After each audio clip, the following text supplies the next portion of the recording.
Welcome aboard our Battleships podcast. This is a podcast analyzing anime relationships, whether they be canon or one the fans enjoy. Please be aware that our battleships are equipped with state-of-the-art weapons designed to leave no ships behind. If there is a ship that you hold dear to your heart, there's a possibility we don't. We are not aiming our cannons at you personally and mean no harm by sharing our opinions with you. We are simply anime fans talking about ships we either love or hate. This is not an informative podcast, so don't take anything we say as gospel. Keep in mind, our sails are painted in the blood of many spoils of war, displaying everything beginning to end. If you haven't seen the anime, we will reveal many of the exciting details to you, so you have been alerted. Again, this is your spoiler warning. Thank you for listening. I will now hand the wheel over to our captains.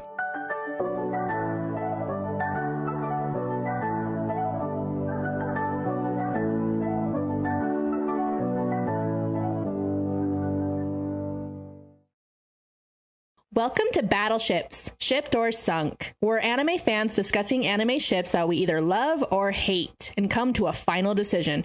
Do we ship the pairing or do we sink it with our cannons? My name is Juno, and I said last week I was sorry for disliking Kagura from Fruits Basket. I lied. I'm not sorry for disliking her. I had to clear that up. I couldn't let that stand. And also, I also have to add this, is my very first husbando came from the show we will be talking about today, Shishomaru-sama. Shishomaru. And I am Kaylee. I am the asexual that somehow came up with this romance podcast, and I'm still having a hard time understanding the romances in the show. Hi, I'm Zephra, and it is a confirmed fact. All anime boys are complete dumbasses. It's so true, though.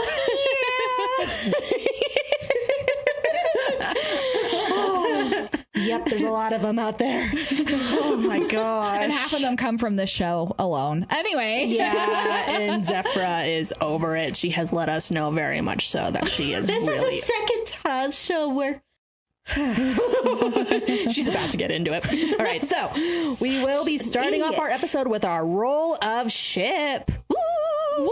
This is a list of romance questions that we carefully came up with. And we will be rolling a D100 to determine the question we answer today before we talk about our couple. Let's roll. Like Autobot sound. Autobot. Pew, pew, pew. Ooh, 47. What are we today? Ooh. All right. What is one of the worst romance animes you have ever seen? Zephra can't be this one that we're talking about today. You are banned from saying it. You are banned. It's not an answer. Nope. Not on this episode. You cannot say it. All right, I know. The last episode. There we go. Well, I'll start off with one of the worst romance animes I've ever seen. Wolf Girl, Black Prince. I cannot stand that one anymore. It's the girl boasts to have a boyfriend, but actually doesn't. And so she takes a picture of a stranger out in public who is very good looking to say that he's her boyfriend. But it turns out he goes to her school. Oh. So then it turns into where he agrees to pretend to be her boyfriend, but he is awful to her. Like, he calls her his dog. And like, there's one point, like, right after he agrees, he tells her to bark and like spin around 3 times. And then there's another incident, like a couple episodes later, where he throws a stick and tells her to fetch. Ew. Yeah. That kind of dynamic throughout the whole show. Please don't tell me she plays along with what he says. She does, because she doesn't want him to out her as a single girl when her friends have boyfriends, and she wants him to think that she also has a boyfriend. Ugh. And Okay, I watched the whole anime, and yes, okay, they have their little sweet moments, quotation marks, but, and then, I'm actually even sick to admit it, but I even read the manga, and Why would you do that after watching? I know, it was not a good decision, and I was also very young. That was a complete waste of your time. I'm sorry to admit this. Yes, it was. It 100% is. And yeah, it just a lot of other shit goes on, and I'm just like, Erica, you dumb bitch, leave this guy. But no. Yeah, don't go for that kind of relationship, guys. Yeah, no. All right. Well, the thing is, I can't even remember this anime in the details, but I remember hating it beginning to end. Eden of the East. Could not get behind it. I was trying to understand what the story was about. All I knew is that the very first interaction is out in front of the White House, and she walks up and gets harassed or whatever. And then the guy who comes and saves her is the, main love interest. And he is butt ass naked in front of the White House and has absolutely no memory of anything. And yes, I still don't know what the fuck happens in that entire show. I don't need to know. I don't care to know. What's weird is I got recommended that show and it's into my watch list. So now I'm like, I don't know now. Who knows? Maybe if I watch it again, I might actually understand what the fuck is going on. Maybe I won't, and maybe I'll continue to hate it. Who knows? But all right. All right. We all know that what's wrong with this anime, so I don't think I need to describe. Vampire Night. Yep. Yep, nope. That was the other one I was thinking of saying. Yeah, I've heard enough. Yeah, don't even waste your time trying to. I'm not. I've heard enough shit. I'm like, that is not a show I don't want to dedicate any time to. There are other shows I would rather watch. My gosh. How many times have we ranted about it in Otakus and Dragons? Probably at least 3 times, I think. I think also if we ever cover that show in this, it would just be a complete roast episode. Oh my gosh, I would love to, just so I could rip it to pieces. Oh, we all know there's one I'm looking for to rip to We've pieces. got that down, and we're gonna do it. Maybe we've got to add. I think we need to get 50 recommendations before we do it. Oh my gosh. It's so bad. It's just terrible. Yeah. If you haven't seen it, don't waste your time. And if you've seen it, you know what we're talking about. Get some hydrogen peroxide for your eyeballs too.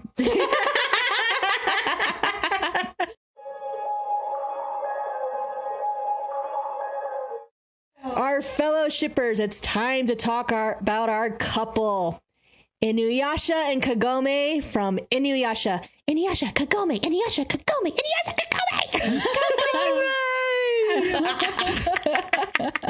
I already have a headache. Bring it on, bring it on. Kikyo, Kagome, Kikyo, Kagome, Kikyo, Kagome. We do not mention that one. And yet that's all he thinks about. That dumbass. Zephyra is done, y'all. And we just begun.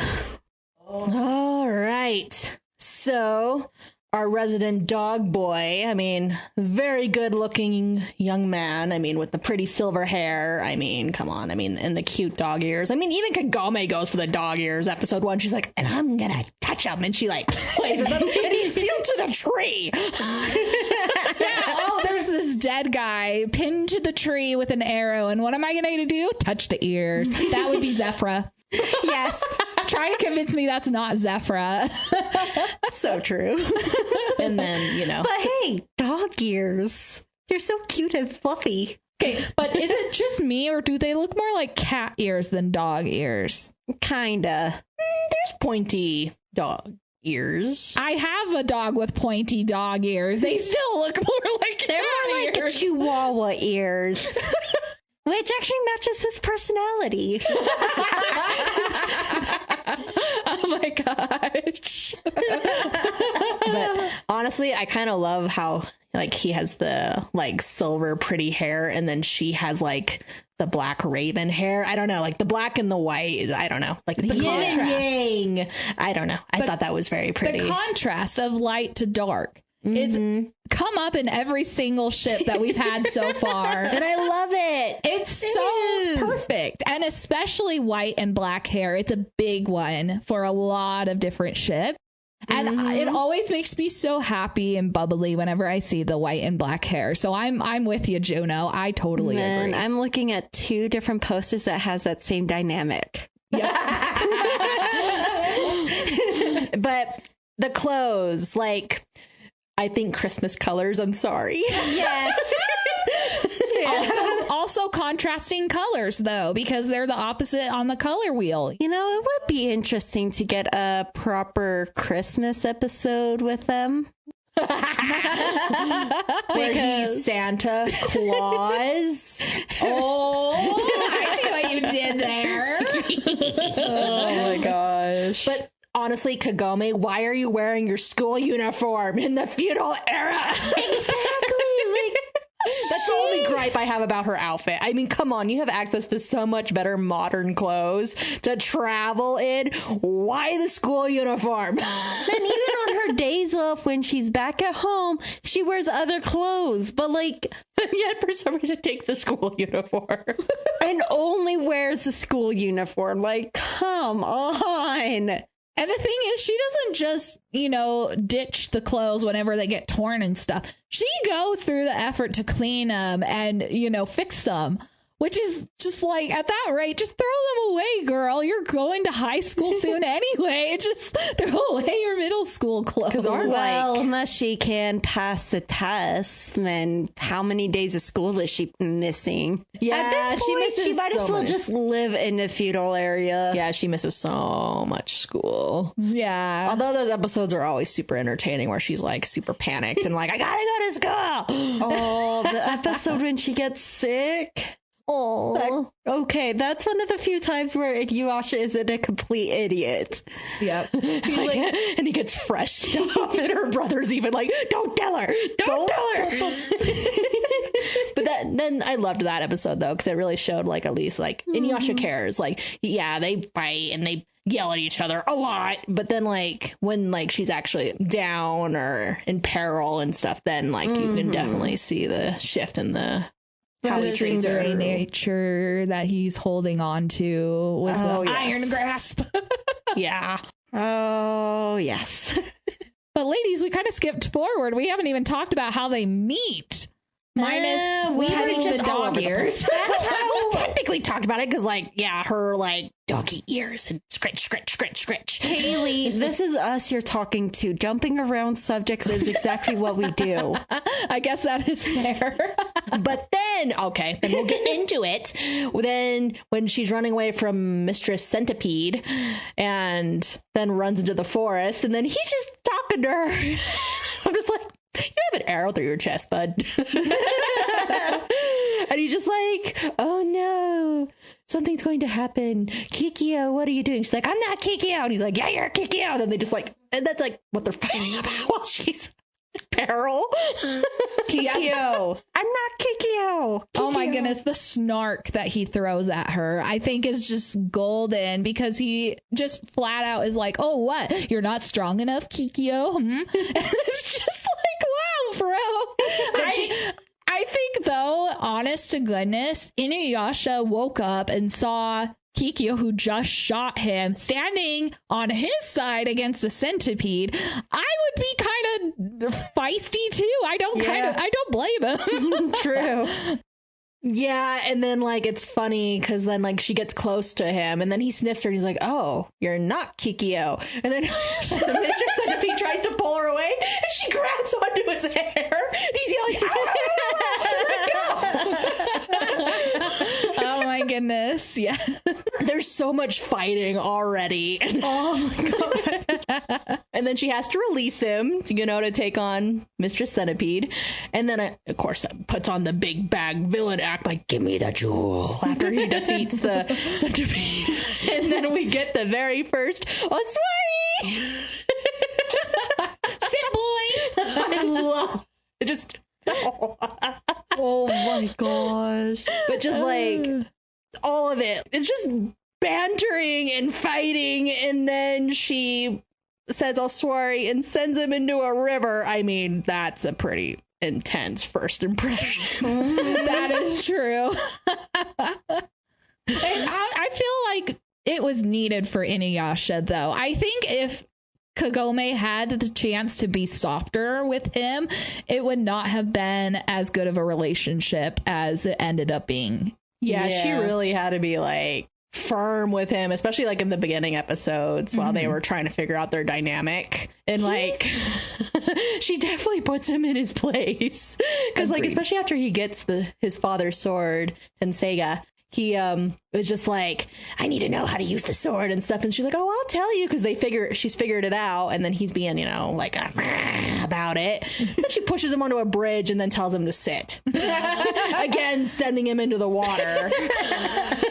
He's a very, very naughty dog that needs heavy training. Yeah, with some like pretty intense sits there. Yeah. Well, start with the basic. Sit, boy! But dang, there are times, like even in the show, I'm like, Kagome, that's a little much with the Oswari. Because there are sometimes it's like, you don't need to do that. And sometimes I'm like, say sit! Say sit! Yes! Say sit! What are you doing? Yes, especially when he powers up his sword after he fights the dragon, Ryukose, I believe. And he's like, nobody can stop me now. Ha ha. And then she's like, Inuyasha? And like his face, like, because he knows what's coming. And he's just like, ee! And then she's like, sit. And they're just like, yeah, he deserved that one. Like, Oh my gosh. I do remember that now. I just keep thinking of Inuyasha ran off to be with Kagome again. Kikyo. we all ran wish it had off- been Kagome. He had been Yeah, wanting to. wish he ran off to Kagome, but no, he had to run off to Kikyo. And when he gets back, he doesn't know what he's done wrong. And Moroku told him to leave her alone. And yet, of course, he had to push the buttons, and he got sit, boy, sit, boy, sit, boy, sit, boy, sit. Over and over again. At least that time he was lucky it wasn't into water. Yeah, but he deserved that. Like, to just... Yeah, they too really soon. are good at pushing each other's buttons like that. Like, they both have fiery tempers, and when they get on each other's nerves, like, they're screaming and like, you're such a jerk. Oh, yes.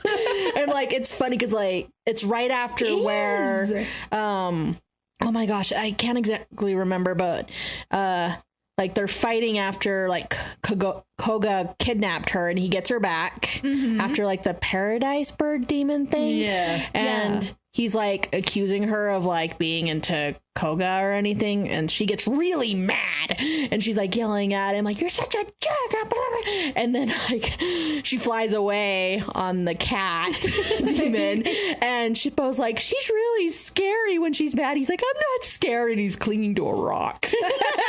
I wasn't scared. Like, see if I care, but he's like trembling in fear. It's just like, I'm actually really surprised she didn't sit him that time. But Yeah. That's one of those moments where I feel it would have been more warranted. definitely. But yeah, that collar in a way really kind of taught him some manners at times. Really needed. But even still, with that collar, he is still a jerk. Every time Kikyo comes up, he is an absolute jerk to her. Yeah, that's always really tough too. It's like the Aswari thing can be justified or not. I mean, there's scenes where it's like comedy, but but yeah, it's rough when he runs off to Kikyo, and poor Kagome, like, her feelings are so hurt sometimes, and Sometimes, almost every time, she's fallen in love with him pretty fast, though she doesn't admit it. And then every time she sees how he is with Kikyo, she's trying to accept that, yeah, that was his first love, and he, like, with everything that happened, but it's also like, that was then, this is now. I guess when I said sometimes, like, it wasn't like as triggering for her at first, like, because, you know, obviously she wasn't as attached to Inuyasha, but obviously with time that then it really started hurting her, especially like when she would want to know what they talked about, but Inuyasha was being stingy on the details. That would only upset her even more, because then she's like, I don't, like, what did they talk about? What did they do? You know, like all those questions are running through her head. So that really was a testing of the relationship that they had because of that three-way dynamic. After these talks, she has to keep reminding herself that Kikyo is always on his mind. He doesn't think of me as nearly as much as he thinks of her. And that's hard too, because knowing that Kagome is a reincarnation of Kikyo, they share the same soul. So that's also a challenge, because it's also kind of like he's cheating on you with you, like a previous life. Then, okay, I get that for Inuyasha and Kikyo, it was like yesterday, and I would feel more tragic and sorry about Kikyo if the anime, or if they gave us more between them near the beginning. But since we don't have that, it feels like, Inuyasha, get your shit together. The girl you need to be with is right there. Yeah, and in reality, to me, they didn't actually truly love each other, because Kikyo was more in love with his human self. I mean, her idea of a selfless wish was to wish on the jewel to turn Inuyasha into a full human, versus just, she didn't accept that he was a half demon, which is a big contrast compared to Kagome, because she accepted all of him. She loved him as a half demon. I think that's an interesting fact, because I never put those two together. I always just thought that Kikyo was obsessed with, Inuyasha. But that makes a lot more sense, that she was more obsessed with the idea of him being human and being with her. And like that idea of like saving each other, because she didn't want to be a Maiko anymore. Mm-hmm. And Inuyasha wanted a place to belong. So I think that is more of an unhealthy attachment to each other. Mm-hmm. And which is also why he kept going back to her, because they had that toxicness to their relationship, and they couldn't let each other go. Like they couldn't move on. Mm-hmm. And not realize that their relationship really wasn't real, true love. How many issues would have been gone away if Kikyo never came back? So many. I think it actually speaks more on Kagome. When all these moments that Kikyo and Inuyasha end up having scenes where, they're heart to heart or whatever, I think it always speaks so strongly of Kagome, because Kagome 9 times out of 10 is there, unfortunately. Yeah. And at one point she decided, frick Inuyasha, I'm not going to be around here anymore. I'm going back to my home and I'm never seeing him again. And then, sitting there with that thought and the fact that, she loves Inuyasha, she decides, you know what? I don't care if it's going to hurt me to see Kikyo and him, or him thinking about Kikyo. I'm going to stay with Inuyasha anyway. And I think that is just super sad, but also shows the amount of shit she's willing to go through, which in a way could be a little bit unhealthy. But I also think she's kind of wanting to be there for support as well. Which is a strong character choice. I love that. Mm-hmm. And I've seen in books, read in some books, where the guy he loves or is meant to be with her or him, but it's like, you know what? I'm going to let them choose if they want me or not. I'm going to let them choose, give them space, go along with what they want, but be there for them. So I love the idea that it's having the female main character do that instead of the guy. I think that's a really interesting, different, and I love it.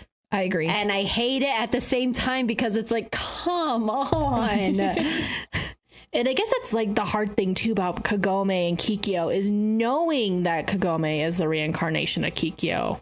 Mm-hmm. They're like essentially, totally different personalities, but they're the same soul.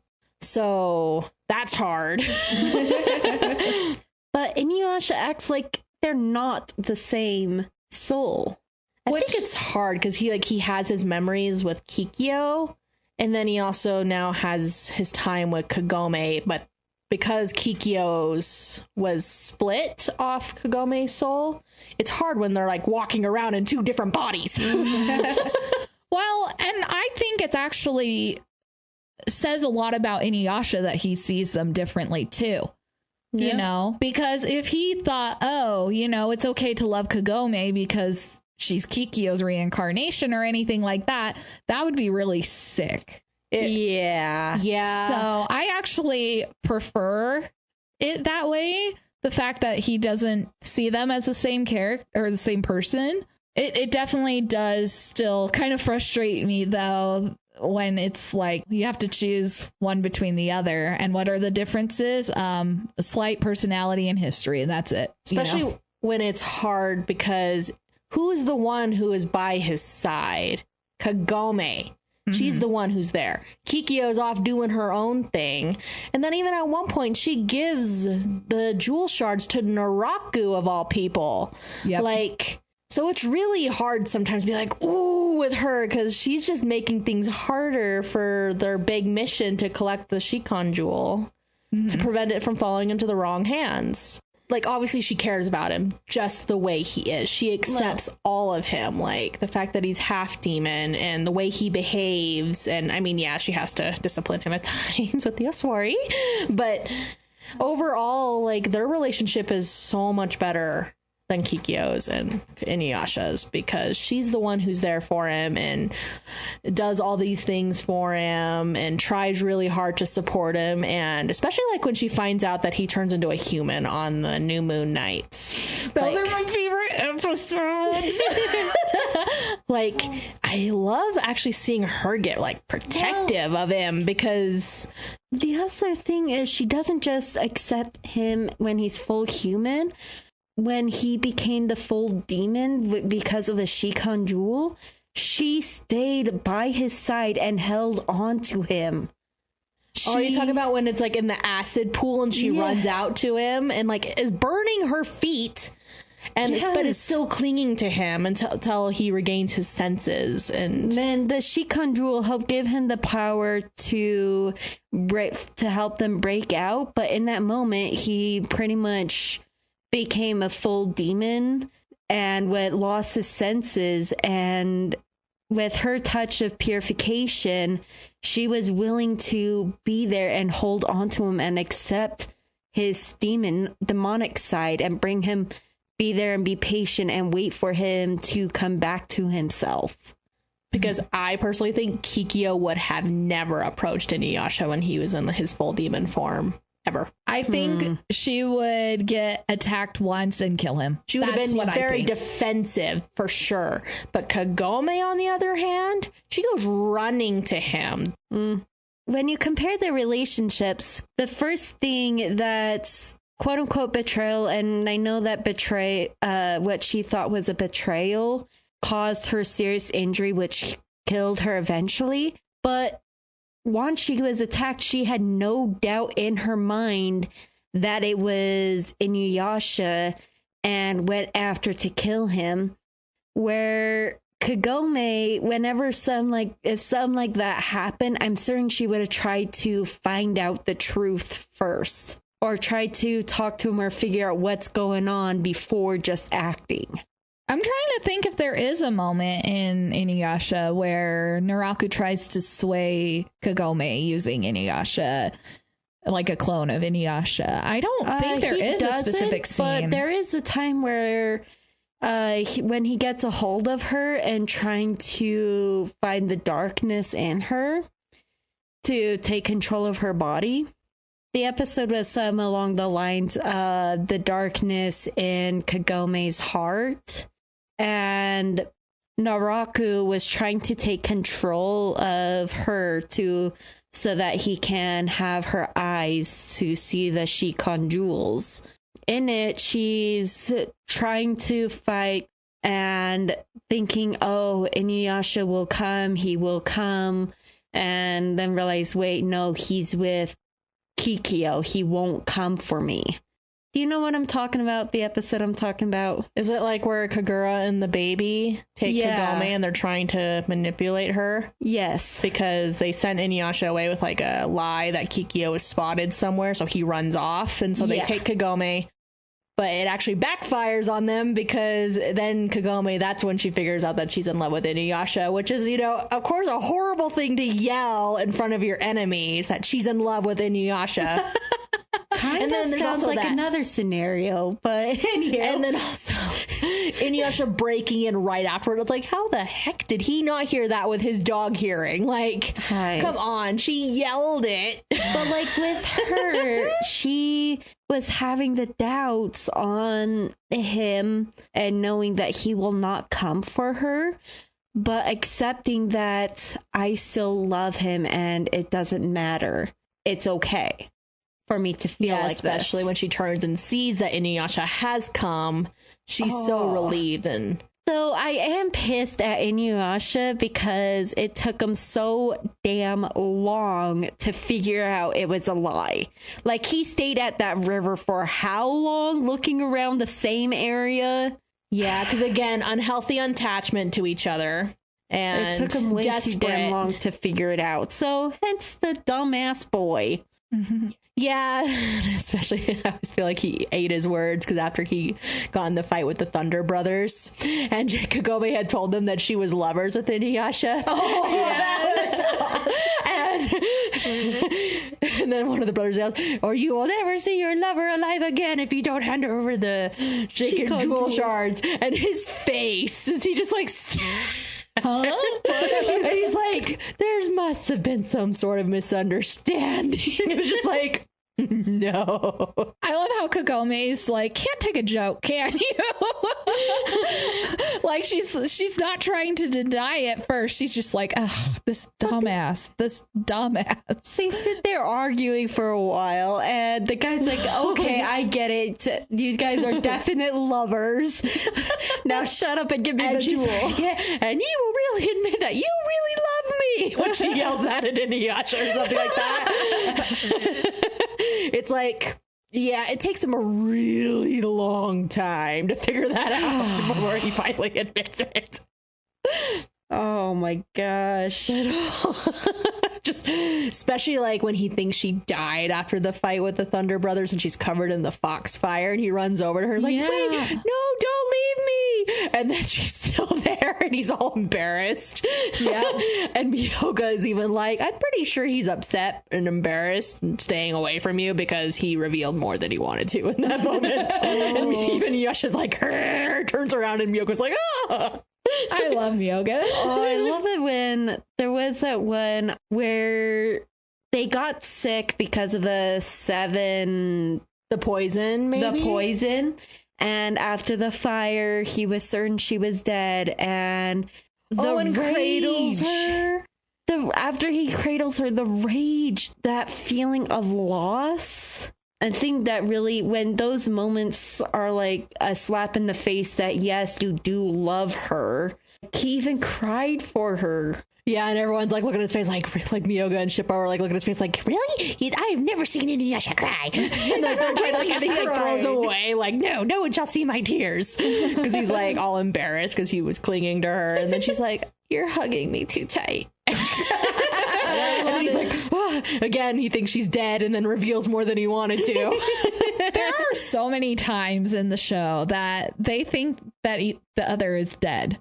And I was thinking this as I was watching the last final act when it happened again. I'm just like, is it almost is she really dead at this rate? You said this about 20 times before, Naraku, and I don't believe you. I just wonder at what point do they actually think that way? Or is that a symbol representing their love and care for each other? I wonder. That they're still acting... One tiny person says, oh yeah, Kagome's dead, and Inuyasha loses his shit, even though this has happened, 100 times before. Well, again, I think it portrays their love and care for each other, that even just a mere mention that the other is injured when they are so attached to each other really says a lot. Because, I mean, they do live in a dangerous era, like, where there's a lot of demons and danger. And so it's like, of course, I think even every time, they're still going to react because it's still kind of like, what threat got past me this time, But it's also, it just shows how much of a dog he is. It's those times where you pretend to throw a ball. Kagome's dead. falls for it, runs after, and then comes back. Reminds me of the scene on the beach. They just do that over, and no matter how many times you pretend to throw it, only the smart dogs actually figure it out. But of course, he's a dumb little chihuahua. But again, it reminds me of the scene on the beach when they're looking at the sea, and then Kagome picks up and goes, "Here, Inuyasha, fetch point." He actually jumps up and chases the stick. It's just like, yeah, that's exactly it. He's like, Kagome, don't treat me like a dog. It's just like, you are a dog, dude. Half dog. But again, with like the whole compassion and care and freaking out over each other's safety, like that one episode where Koga is injured and they're hiding out in the cave, and then Inuyasha gives her his fire rat. But then that one enemy, I forget his name, shows up at the entrance with dynamite. And so then Inuyasha tackles him into the river, and then it blows up. And then Kagome is freaking out. Like, she is scared because, like, he doesn't come back right away, and they're running down the river to try to find him. And Koga's like, oh, well, he says something stupid and makes her cry. And then the other wolf demons are like, oh, dude, why are you so dumb? Shippo is like, you idiot. She's crying. You made her cry. But then, of course, Inuyasha shows up and he's okay. But then Kagome runs to him and hugs him. And the fact that he actually cradles her to his chest and reassures her that he's okay while she's crying, it's just, I don't know. To me, like from the beginning of the series to that point, at least, really shows a change in their relationship of how they've actually started to really cling to each other, care about each other, all that kind of stuff. I definitely know there's a huge difference as it goes on. Yeah, especially like when he starts like carrying her in the episodes and is like, fire the arrows, you know, and she's like sucking with the crow demon. She's just like trying, and the arrow just flies away. And he's just like, Kikyo is not this bad.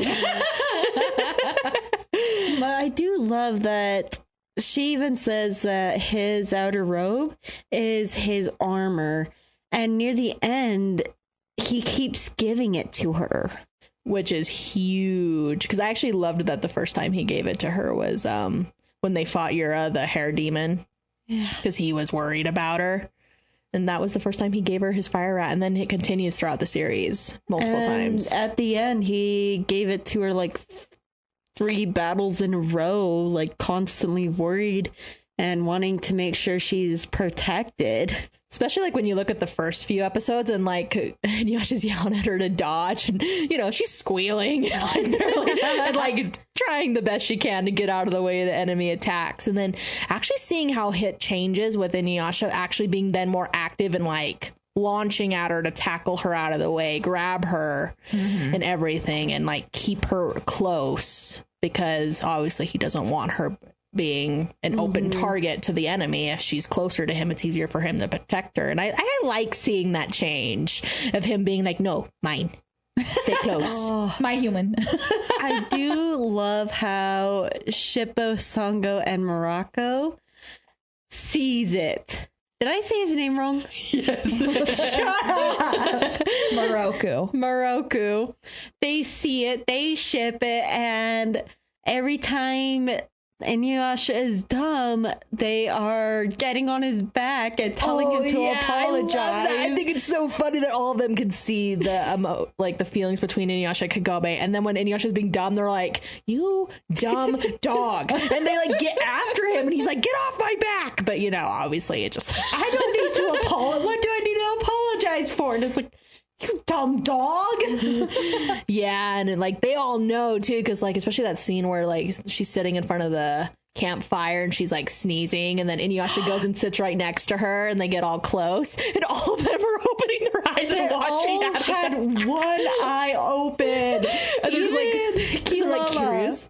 Yeah, they're all like trying to see what's going to happen next. It's like, oh my gosh, guys! If Inuyasha sees you, he's gonna bonk all of you. Like, or during the time, one of the times that Kagome goes back to her world, and I don't think Sango was with the team at this time, But Moroku and Shippo are both like, we can't be near the well. If Inuyasha sees us watching him, then he won't go back to the, current era and get Kagome. And he ends up going back about, 3 different times. And every single time they're just over there in the bushes, probably like, dang it, not this time either. Darn. I know they're like fed up sometimes. Because even that one time where Kagome rode Kilala with Sango to so Inuyasha wouldn't carry her, and Moroku's like, you should give her a little space, she's a little upset right now, and then he runs up, starts trying to get her to talk to him, and then she's just like, not now, and just her facial expression and her tone, he yelps and goes and hides behind Moroku, who's running behind, and they're like, what? That was the time right after that when they were taking a break or stopping. He still decided to talk to her and push her when he shouldn't have, and he's been warned. And she's the whole sit, boy, sit. Yeah, their teammates have been kind of through it, watching the bickering and the swaries and the yelling and they're the 3 there just watching. Shippo's cringing, and Moroku's like, yeah, I warned him to leave her alone. Yeah. To give her space. He even says at one point, I told him not to provoke her unnecessarily. And he's just no, he's like, I warned him. I tried. You warn them, and they have to learn on their own the hard way. Of course, that dumb dog never learns. But honestly, after the whole big battle with Naraku and Kagome is pulled into the Shikon Jewel. Oh my goodness. Inuyasha did everything to get chase after her. He was not gonna let that slide at that point. He was just no. He was ready. He jumped into the underworld to go save her. I think that's something that shows just this, again, how far are you willing to go for the other person? We had already seen Kagome's sacrifice. I feel like this is just an example of Inuyasha's. Well, he did be in the earlier episode. He told Kagome, I don't know if he told Kagome or who, but he said that he is willing to die for Kikyo. But with that, it's different. It's not just dying. He's actually going after her. Mm-hmm. He was willing to put everything on the line to go find Kagome in that moment. Not just die to be with her. It's I'm gonna go get her and bring her back, no matter what. Yeah, that's a big change. Him being willing to go to hell with Kikyo and I don't know, die, but then putting everything on the line for Kagome. Significant difference in that relationship. But him, his internal dialogue while he's fighting his way to Kagome, saying that she was born for him and he was born for her. Yeah. Oh my gosh, finally he has realized the depth of his relationship. After 200 episodes, he finally gets it. Yeah. And then finally makes his way to her, and just that reunion hug, and then that kiss. It's just so cute. Finally. Finally. Sigh of relief. And then they were separated for 3 years. But then you also got to think about how he had wanted the Shikon Jewel at the very beginning. He was wanting to do anything to get it, but then at that end where she then just wished it out of existence, he didn't try to stop her. He didn't try to take it. Obviously his priorities had changed. And I loved seeing that, because he had originally wanted to be a full demon, but with Kagome's love, as far as I'm concerned, he wanted to stay a half demon because she accepted him for the way that he was. Yeah. The first person in his life to actually accept him. All of him, unlike Kikyo. But The only other person that really accepted him for both halves was his mom. And it's just heartbreaking to think that the only person who truly loved you for who you were died when you were so young. And so you are literally out fending for yourself and not giving a rat's ass about anyone else. It does feel really, I love it when he uses things that his mom used to do for him, for Kagome when she had that cold. Yes, patting the bed. Making that cold potion. Oh my goodness. Because even, not even Kikyo could do that. Because that's why I see it as the relationship was unhealthy, was because, I mean, she was nice to him and everything. And that's why I feel like he just got so attached to her, especially after losing his mom so long ago. Like, he just clung to the first person he felt like he could.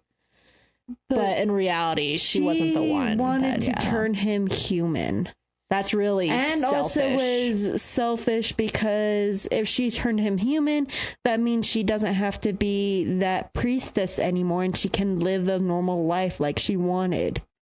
Yeah, because she thought that would get rid of the jewel, and in reality, it would not have gotten rid of the jewel. No. And I don't even think it would have given them the wish that they had wanted exactly the way it was. Like, I feel like there would have been some sort of backlash. And I mean, who knows what it would have been. That would be an interesting fanfic, guys. I want to read one now. Or write one. No, man, I got too many already. Yeah, no, don't do another. You have quite a few you need to finish, girl. Oh my gosh. But then, the 3-year separation, that's painful. Because then even Sango at one point was like, Inuyasha must feel lonely. Because Moroku had told her that Kagome was with people who loved her and needed her, but like as much as him. And I'm just like, oh, this poor guy, like he loves her so much. But then for a while there, just accepted that she was back in her era and everything. And then even Sango and Moroku had noticed like how he wasn't coping well with it, even though he had said that Kagome was with people who loved her. Yeah. Well, and another aspect of it, during that time, Sango and Moroku were together.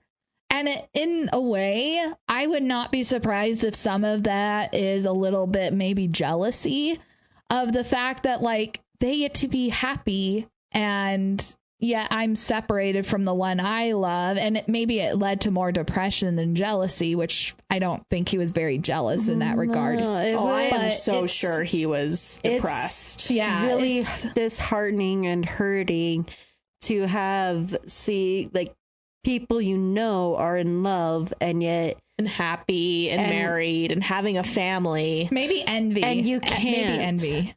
It's all of these negative feelings and then the love of just wanting to be with the one you love and wanting to hold. But the reunion, he knew. Like the moment she came back, he ran to the well, like right away. And then he was so nervous at first to peer over the edge. Like, like, is she going to be there? Like, are my instincts just playing with me?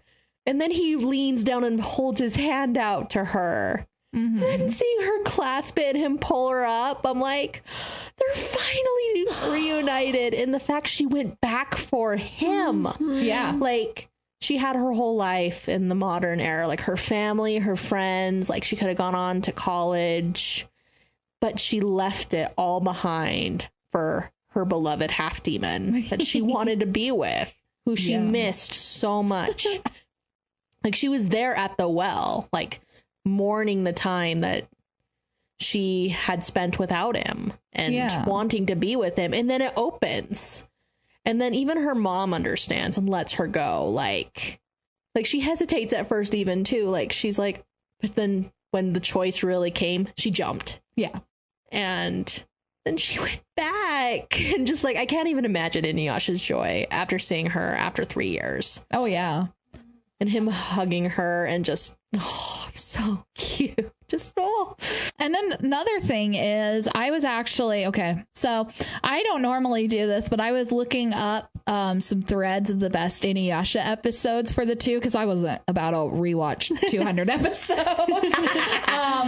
And there was one Reddit thread of, is Inuyasha and Kagome a bad couple, or is it a toxic relationship? And I was like, I want to know what they're saying. And somebody mentioned the fact that in those 3 years that she was back in the feudal or the modern era, she could have dated somebody. She could have moved on very easily. Yeah. You know, there's nothing of substance other than her memories and maybe a couple mentions from her family that was tying her to the feudal era and to Inuyasha. She chose to hold on to it. And I think that in itself is also just the sense of dedication. I'm a sucker for it. What can I say? You know, I'm going to wait however long I need to until I can be back with them. And I 100% see Kagome dedicating herself to Inuyasha. Like, I don't think she would have dated at all. No, she loved him way too much after everything they had been through together and how much she loved him from the bottom of her heart. There's no way she would have considered anyone else. Oh yeah, no. Man, yeah, there is that really nice guy that's throughout the whole series is constantly trying to woo her. He's trying to woo her and be her boyfriend. Even after everything, nothing lands with Kagome with him. Like, which is kind of sad because you have this really nice guy, perfect boyfriend material, and it just passes him up. Yeah. But for Inuyasha, that dumb dog. But I don't blame her, man. In the other world seems so much more fun and exciting than this. But also just, I guess it wouldn't compare to like what she's been through with Inuyasha, because like all the adventures, all the danger, everything. And then compare that to the modern world where, I don't know, you go to a date like to McDonald's or something, or to the movies. I mean, come on. I mean, that doesn't really sink in the same way. No. I could see Kagome as on the demi spectrum 100%. The fact that she takes a while to warm up, but then she's latched on like a leech. She's not going to let go of those feelings or that, you know, that romantic tie. She's going to hold on to it. And I can relate to that as a demi person. I can relate to it. Yeah. And the fact that she takes on the life in the feudal era just with both hands, like learning medical herbs and just embracing her new life with Inuyasha, and just and then to me the confirmation that they were married was like when Shishomaru was flying overhead and she's like, "Hi, big brother," not looking at her. Yes. And then even Inuyasha's face is like, "Oh my god." You said what to my brother right about now? But to me, that was just all the confirmation I needed, because it's just like, obviously now she sees Shishomaru as family. So she and Inuyasha got hitched, and I love it. I love it with all my heart. I'm like, yes, the happy ending they deserved after being separated for 3 years and after everything they went through. And then, I don't know, just that final scene where he's like carrying her on his back, and they're just enjoying the time that they now have together, and she trusts him to just with everything that she has, like her whole rest of her life, and him too. And then just looking out over the village together from that height and just, yes. It lands in full circle. You know, they started out in that village and they ended in that village. And, you know, I think that's such a satisfying way to end the series. That they get their happily ever after together after the whole Shikan Jewel mission bullshit. Which took way too long, but they had quite the big bad to deal with. But to me, it like really built a solid foundation for their relationship. Like all that building of that solid relationship to just, it's unshakable. They're together. I agree. Just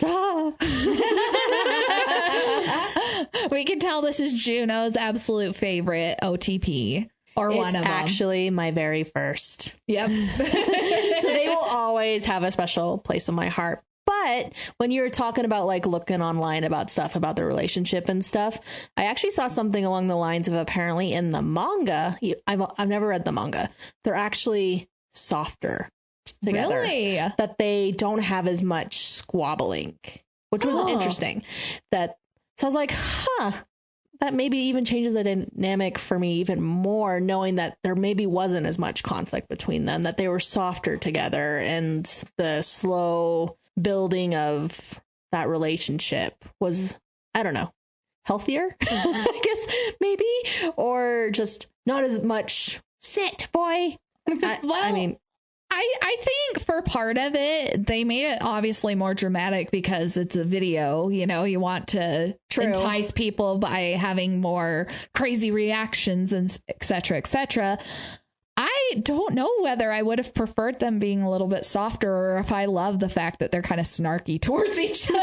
All the chaos that goes on.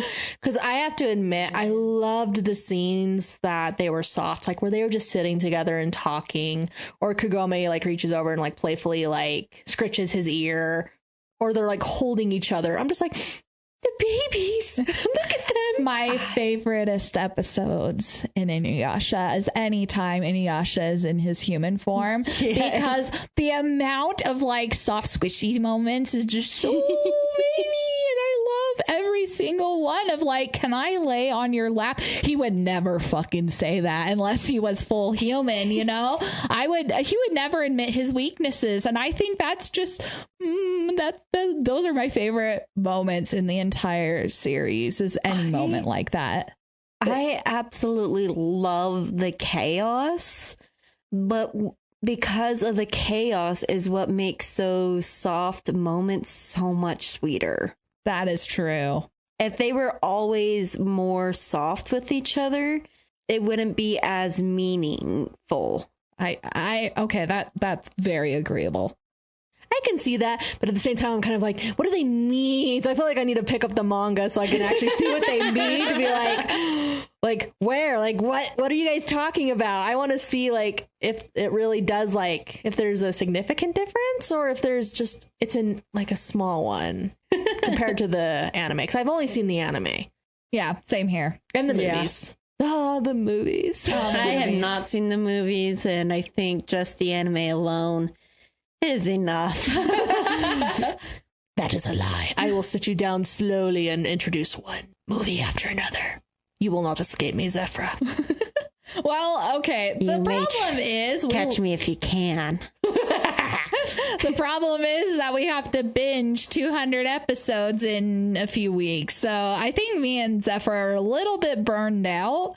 But, you know, I think it's so interesting in the movies. There is one that goes into more of Inuyasha's demonic side. I don't remember which movie it was, but there was a point where he was possessed by, you know, the demonic half.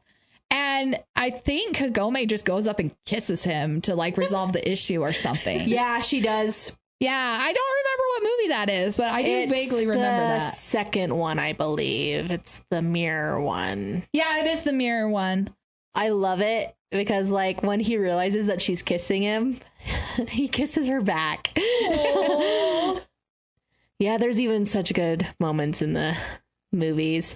Because if I recall, there's one scene, at least in one of the movies that I love, that, like, there's, like, fireflies, and they're, like, just sitting together and talking in front of a campfire. And I don't know, I don't remember that. I think it's the second one. It's been years since I've watched all of Inuyasha in the movies, though, so I'm running off of garbage memory here. Oh, I love that fun. Found it a lot of fun where Inuyasha visits the modern world, and or they pretty much went on a date to go shopping. Yeah, and on the way back, that's when they saw her little brother and tried to help him with love. And even Inuyasha was willing to help the brother. It's a man's promise, though. I just more love it when Sota confronts him, like, who said I love you first? And he's like, huh? He's like, what do you mean? You haven't told each other yet? It's like, even her brother knows. Yeah. It's great. Everyone knows but them. Yeah. Well, more like everyone knows except for Inuyasha. Even Kagome figures it out earlier than he does. Yeah. But yeah, it's a chaotic road to get to the point where we finally do. But it's so satisfying when we finally get to that point. Agreed. So, y'all, what's our couples tropes? Oh my goodness. I have a list. Oh You my wanna gosh. go first? Sure. I love this one. So it's called the necktie leash. A guy has his necktie yanked by his love interest, showing that she is the one who wears the pants in the relationship. But in this case, it's the bead necklace. That's her. It's the bead necklace or the hair. I think she does pull the hair a few times too. Yeah. And his ear sometimes. Like, she'll just reach over and yank him down to her level. So it's like, yeah, we all know who's the boss in this relationship. Oh my goodness, yes. Okay. Sigh of love. Sighing dramatically when the presence of or thinking about your love interest. Kagome, calm down. Yeah, no, I was going to say this entire description. I'm like, Kagome. Every time she's in the modern era, she's just like, I wonder how he's doing. I wonder if his wounds are okay. Is he still mad at me? But she only sighs. There's so much pining. And then even Inuyasha does it a bit too. Like when he's waiting for her at the well, he's like draped over it, looking down into the depths, just like waiting for her, like hoping she'll show up if he just lays there at the top of the well. And if she takes too long, he dives right in. Yep. And then he goes and gets her. It's because that's what dogs do when we leave them home alone. They sit at the door and it's just like, when are they going to come home? Okay, well, mine is about love triangles. Competing with a corpse. Oh my gosh. A love triangle where one of the members is already dead. Oh my gosh. Kidding me? So here's the issue, though. It takes a long time for love to disappear. If you truly care and love for someone, it takes more than, a few weeks, months, years, to fully forgive them. And yes, technically it happened 50 years ago, but to Inuyasha, it happened, not that long ago.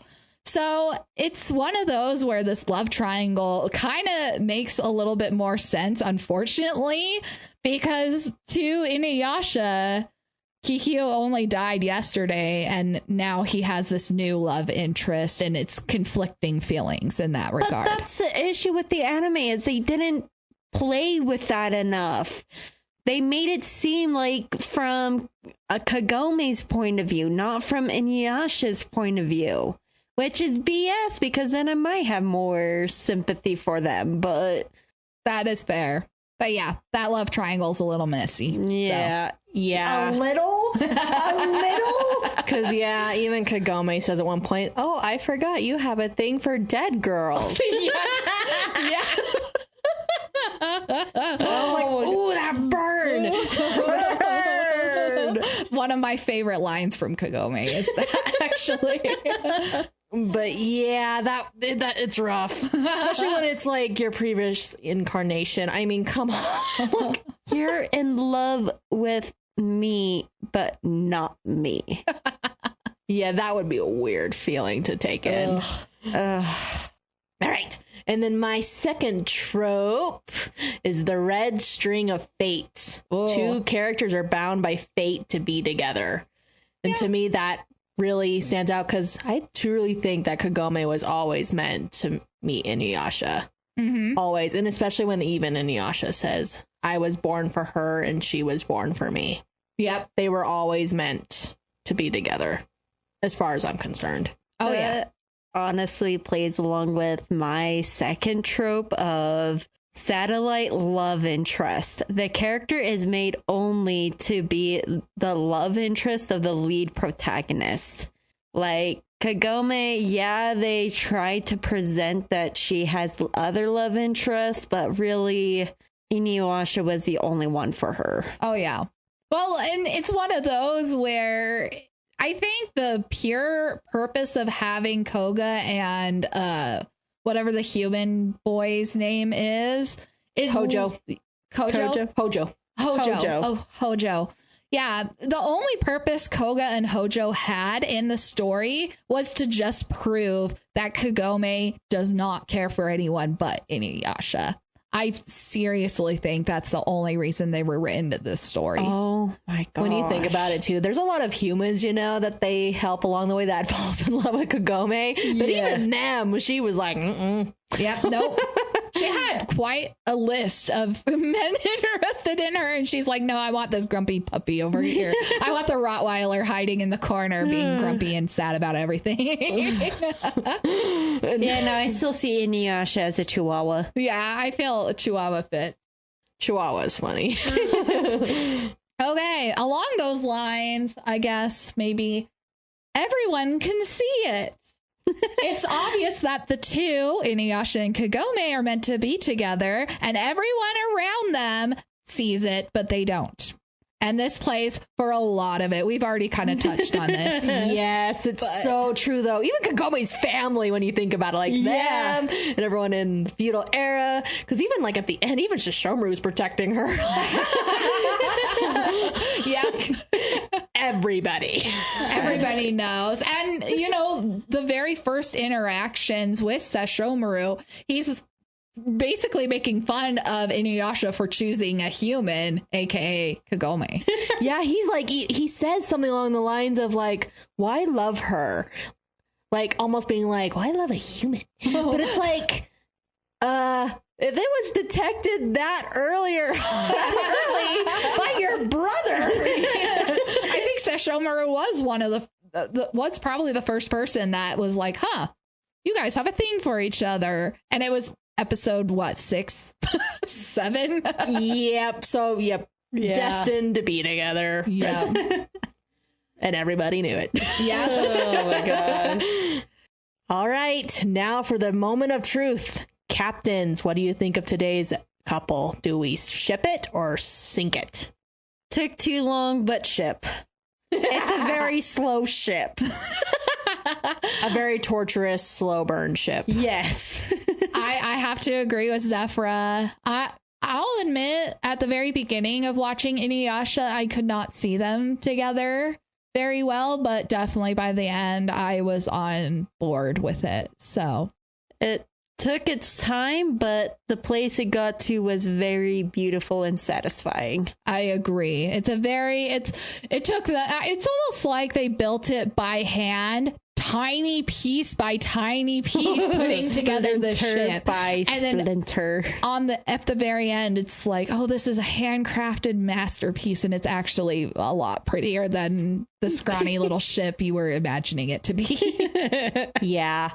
Y'all, I ship this. Wait, really? Yeah.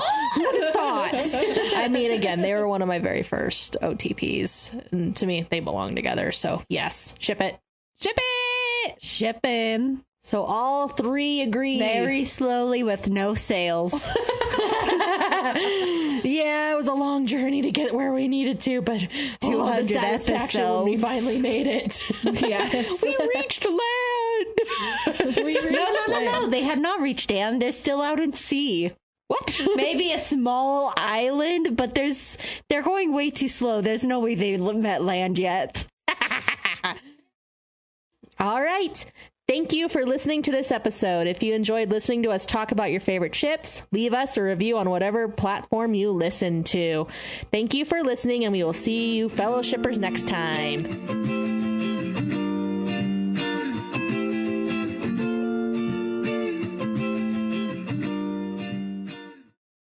Next up, episode 4, Victor and Yuri from Yuri on Ice.